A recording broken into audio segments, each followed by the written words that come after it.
రాష్ట్రంలో ఈరోజు హత్యలు జరుగుతూ ఉన్నాయి, అత్యాచారాలు జరుగుతూ ఉన్నాయి, ఆస్తుల ధ్వంసం జరుగుతూ ఉంది. ఎక్కడ చూసినా కూడా ఎవరైనా కేసు పెట్టడానికి పోతే ఫాల్స్ కేసెస్ రివర్స్ విక్టిమ్ మీదనే పెడతా ఉన్న పరిస్థితులు, పోలీసులు ప్రేక్షక పాత్ర పోషిస్తా ఉన్న పరిస్థితులు, ప్రశ్నించడానికి ఏ స్వరం కూడా ఉండకూడదు, బయటికి అడుగు పెట్టకూడదు అన్న దృక్పథంతో ఈరోజు అణిచివేసే ధోరణితో ఈరోజు ప్రభుత్వం పరిపాలన కొనసాగిస్తా ఉంది.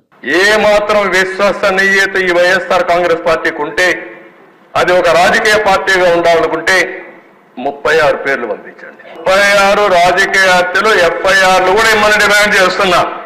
అది ఇచ్చిన తర్వాత తెలుస్తుంది. అంటే జీవితాంతం అబద్ధాలు చెప్పి అబద్ధాల పునాదుల పైన పార్టీ పెట్టి ఆ అబద్ధాల పైన బతికి ప్రజల్ని మోసం చేసిన వాళ్ళు ఇవన్నీ మాట్లాడుతూ ఉంటారు. అధ్యక్ష, నా స్థాయికి నేను మాట్లాడకూడదు అనుకున్నాను, కానీ నేను మాట్లాడకపోతే కూడా హిస్టారికల్